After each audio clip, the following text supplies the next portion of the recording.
দেশের সফল গাথা সবারে জানাই, চলো গ্রামে গঞ্জে যাই। শ্রমিক মজুর কাজ করে, যুবক মাছের চাষ করে, কৃষক খেতে ফসল ফলায়, সোনালী পাটের আঁশ।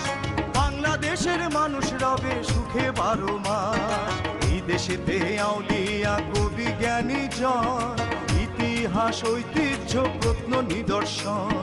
তাই তো আমি ঘুরে বেড়াই পথে প্রান্তরে, পথে প্রান্তরে, পথে প্রান্তরে, পথে প্রান্তরে, পথে প্রান্তরে।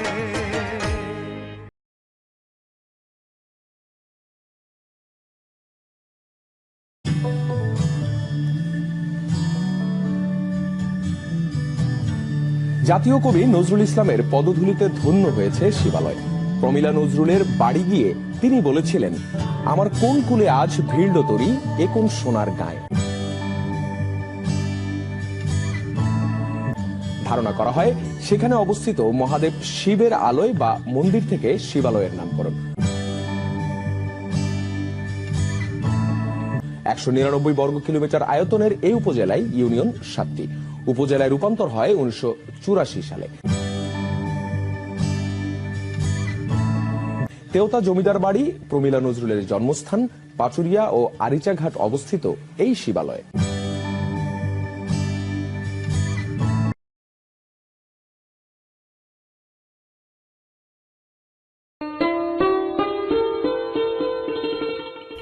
ঢাকা থেকে ৯০ কিলোমিটার দূরে মানিকগঞ্জ জেলার শিবালয় উপজেলার তেওতা ইউনিয়নে যমুনা নদীর পূর্ব পাশে জমিদার বাড়িটি অবস্থিত।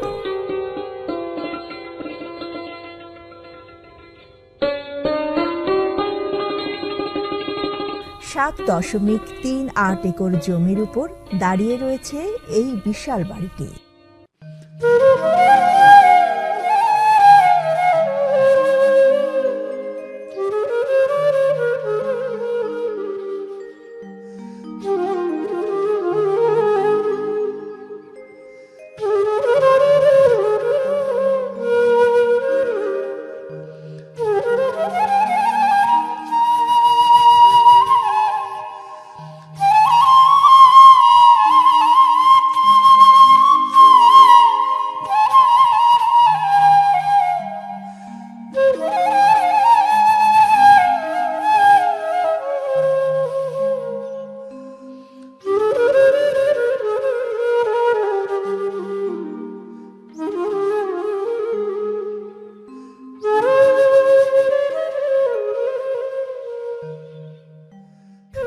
শতকের শুরুতে তেওতা গ্রামের পঞ্চানন রায়চৌধুরী নামের এক ব্যক্তি বাড়িটি নির্মাণ করেন।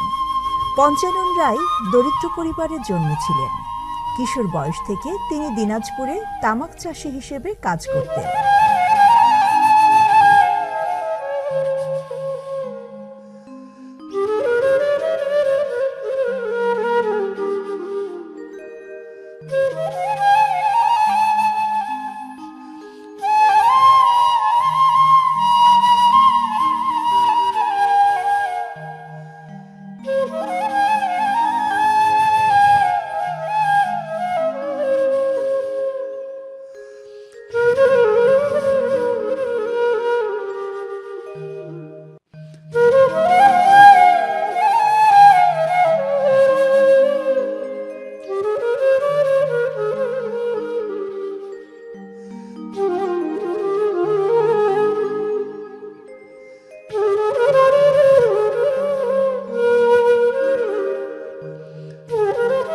পরবর্তীতে তিনি তামাকের ব্যবসা শুরু করে বিপুল অর্থ ও ধন সম্পদের মালিক হন।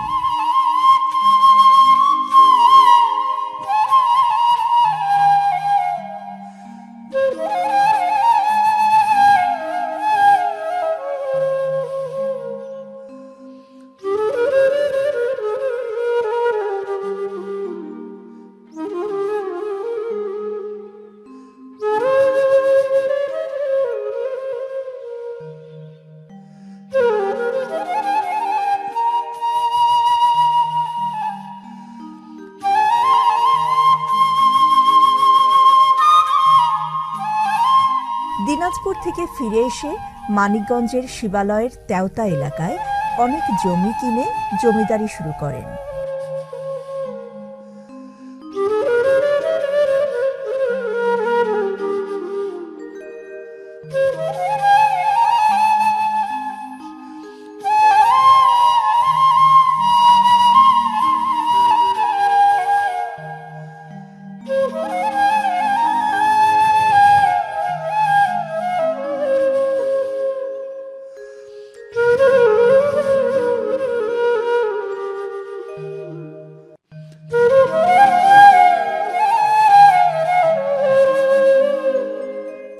তেওতা জমিদার বাড়িতে মোট 5টি ভবন রয়েছে।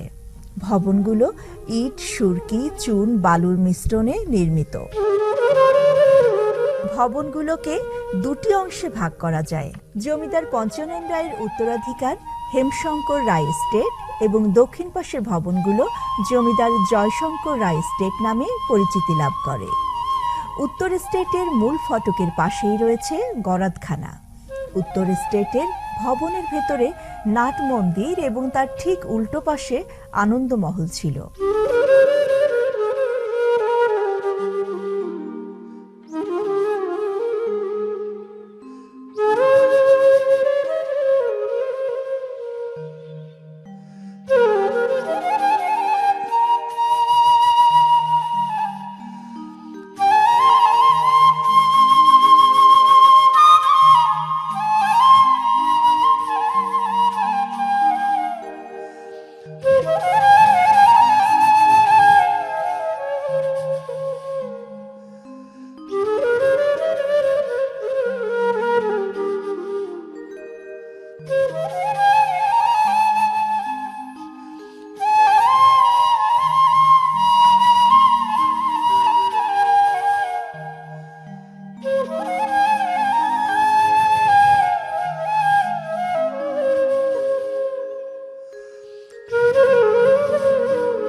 নাট মন্দির ও আনন্দমহলের মাঝখানের ফাঁকা জায়গাতে যাত্রাপালা ও থিয়েটারের আয়োজন করা হতো।